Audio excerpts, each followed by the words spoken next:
For weeks, Seth Rollins has been waging a one-man war against the Vision, the faction he helped create only to be cast out. His strategy: target the Architect, target the Wiseman, target Paul Heyman. We watched in horror on March 2nd as Rollins emerged from a sea of masked decoys, driving Heyman's head into the mat with a vicious stomp that left the Oracle blooded, suffering lacerations, a cervical spine contusion, and a deviated septum that put him off television indefinitely. But this week, the hunter became the hunted. Rollins had been playing a twisted game of psychological warfare. After being medically cleared and with all charges dropped following his earlier assault, the Visionary was free to stalk Heyman once again. Heyman, ever the manipulator, had tried everything: restraining orders, verbal jabs about Rollins' family, even attempting to bait him into legal trouble. But at Madison Square Garden, none of that mattered.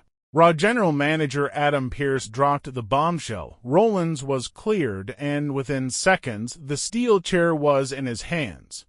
Paul Heyman stood in the ring, microphone in hand, celebrating the Vision's Tag Team Championship victory when the unthinkable happened. Rollins appeared from behind, the cold steel of a chair crashing across Heyman's back before he could even turn around. The MSG crowd erupted as Rollins positioned Heyman's head on the chair, setting up for the devastating stomp that had already put the Oracle on the shelf once before. Heyman braced for impact, his face a mask of helpless terror. But just as Rollins raised his foot to deliver the killing blow, a massive hand ripped him out of the ring. The camera panned to reveal Gunther, the ring general, the career killer who had been absent for weeks, reportedly stuck in creative limbo. What happened next was pure savagery.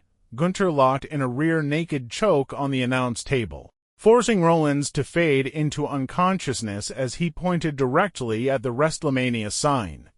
The message was undeniable. The Vision now had its enforcer. This moment fundamentally shifts the balance of power.